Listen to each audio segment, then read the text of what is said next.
مكارم الشيم وعلى آله وأصحابه الذين قاموا بنشر علوم الإسلام في العرب والعجم۔ حضرات گرامی قدر، اساتذہ کرام، اساطین علم و فن، مہمانان عظام، آج کی اس مبارک و مسعود محفل میں جامعہ کی تاریخ میں پہلی بار دو صوبوں مدھیہ پردیش و چھتیس گڑھ کے مدارس کے طلباء کے مابین مسابقہ قرآن و حدیث کے ذرّی موقع پر آپ حضرات کی تشریف آوری پر خلوص دل اور صمیم قلب سے خیر مقدم کرتے ہوئے کلمات ترحیب پیش کرتے ہیں، اور آپ کے بے حد ممنون و مشکور ہیں کہ آپ اپنی گوناگوں مصروفیتوں اور عظیم ذمہ داریوں میں سے وقت نکال کر قرآن و حدیث کی نسبت پر منعقد ہونے والی اس بابرکت مجلس میں شریک ہوئے۔ خصوصاً ادیب کامل ہر دل عزیز مولانا حضرت مولانا حذیفہ غلام محمد وستانوی صاحب دامت برکاتہم العالیہ، مدیر تنفیذی و شیخ ثانی جامعہ اسلامیہ اشاعت العلوم اکل کوہ و ایڈیٹر ماہنامہ شہرائے علم، جامعہ ابو طلحہ محترم سامعین کرام، جامعہ ابو طلحہ جس جگہ واقع ہے وہ انتہائی ہنگامہ خیز ہے، اور ریلوے اسٹیشن کے سامنے راہگزر اور مسافرین کے لیے تعمیر شدہ سرائے کے ایک کونے میں واقع ہے، اور ریلوے اسٹیشن کے ارد گرد کا ماحول کس قدر پرخطر ہوتا ہے وہ کسی سے مخفی نہیں ہے۔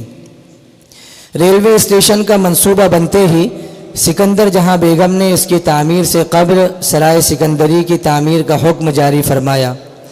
ریاست بھوپال ہندوستان کی مسلم ریاستوں میں دوسرے نمبر کی سب سے بڑی ریاست تھی، جس کا رقبہ مختلف ادوار میں گھٹتا بڑھتا رہا۔ اس وقت رائے سین، سیہور اسی ریاست کے دو ضلع ہیں۔ سردار دوست محمد خان نے 1720 میں بھوپال کی داغ بیل ڈالی اور اسلام نگر کو پایہ تخت بنایا۔ 1140 ہجری میں بھوپال جو خوشنما تالابوں اور پہاڑیوں میں گھرا ہوا خوبصورت خطہ تھا، وہاں قلعہ فتح گڑھ بنا کر تخت نشیں ہوئے۔ پھر یہاں نوابوں کے ساتھ ساتھ بیگمات کا بھی دور رہا، حتیٰ کہ بیگمات اپنے عقیدے کی درستگی، حق پرستی، علم دوستی اور حسن انتظام کی وجہ سے نوابوں سے بھی فائق اور غالب ہو گئیں، اور پھر یہ ریاست بھوپال ریاست بیگمات سے مشہور ہو گئی۔ چنانچہ گوہر قدسیہ جہاں بیگم 1235 تا 1253 والی ریاست رہیں اور جامع مسجد بھوپال تعمیر کروائی۔ پھر آپ کی صاحبزادی سکندر جہاں بیگم نے 1271 تا 1285 زمام حکومت سنبھالی اور موتی مسجد تعمیر کروائی۔ آپ ہی کے دور حکومت میں ریلوے اسٹیشن بھوپال کا منصوبہ بنا اور راہگزر اور مسافرین کے لیے وسیع عریض ایک سرائے تعمیر کروائی، جس کے حجرے مختلف نقش و نگار اور فنکاری کا شاہکار ہیں۔ سکندر جہاں بیگم سابقہ و لاحقہ تمام بیگمات میں بہت ممتاز تھیں، اور یہ پہلی ہندوستانی خاتون تھیں جن کو اسٹار آف انڈیا کا معزز تمغہ اور نائب گرینڈ کمانڈر کا خطاب ملا۔ بالآخر 1868 میں راہ گزر عالم جاویدہ ہوئیں اور اپنے باغ فرت افزا میں سپرد خاک ہوئیں۔ پھر شاہجہاں بیگم کا زمانہ آیا۔ انہوں نے تاج محل بھوپال، پری بازار، 12 محل، عیدگاہ اور سب میں ممتاز ترین، اپنے رقبے کے اعتبار سے جامع مسجد دہلی سے وسیع اور اندرونی و بیرونی تعمیر کے لحاظ سے سب سے بڑی مسجد تاج المساجد کے نام سے تعمیر کروائی۔ پھر نواب سلطان جہاں بیگم 1901 میں باقاعدہ والیہ ریاست ہوئیں۔ پھر نواب حمید اللہ خان کا زمانہ آیا جو ریاست بھوپال کے آخری نواب تھے۔ الحمدللہ آج بھی بھوپال میں دارالفتہ دارالقضاء کا نظام جاری و ساری ہے، جو شاید پورے ملک میں اس شکل میں کہیں اور مشکل ہے۔ یہ بھوپال کی وہ داستان حکومت ہے جو ابدان و اجسام سے متعلق تھی، اور ایک وہ داستان ہے جس کا تعلق قلوب و صدور سے ہے، اور وہ علمی اور علم دوستی سے تعلق رکھتی ہے، جس کے صفحات کو میں وا کرنے سے قبل ہی لپیٹ رہا ہوں۔ کیونکہ وقت کی قلت اور واضح بلیغ کی سماعت پیش نظر ہے۔ معزز علماء کرام، اس وقت میں حضرت مولانا عبدالرحیم صاحب فلاحی کو ہرگز نہیں بھول سکتا۔ اللہ تعالیٰ ان کو غریق رحمت فرمائے۔ اس سے قبل دارالعلوم عباس نگر بھوپال میں جب یہ مسابقہ ہوا تھا تو بہت قریب سے دیکھنے اور استفادہ کرنے اور گفت و شنید کا موقع ملا۔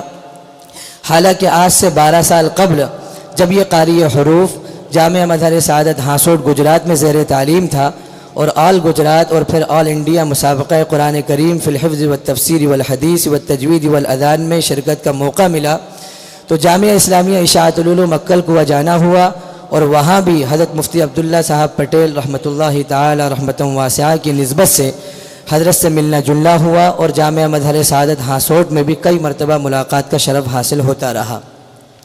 بہرحال اب وہ عالم فانی سے عالم جاویدانی کی جانب رخت سفر باندھ چکے ہیں رحمہ اللہ تعالی رحمۃ واسعہ۔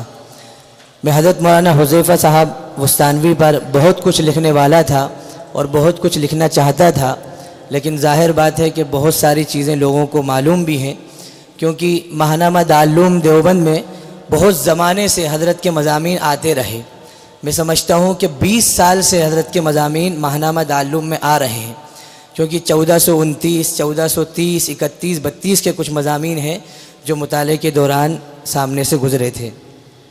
اب پھر میں اپنی جانب سے بانی جامعہ، اراکین جامعہ، اساتذہ و طلباء جامعہ اور مسابقہ کمیٹی اور تمام خدام و متعلقین جامعہ کی طرف سے ایک بار پھر آپ تمام حضرات کی آمد بابرکت پر اہلا و سہلا و مرحبا کی صدائے محبت و الفت بلند کرتا ہوں۔ جزاکم اللہ احسن الجزا۔ آپ کا بھائی محمد طاہر قاسمی۔ السلام علیکم ورحمۃ اللہ وبرکاتہ۔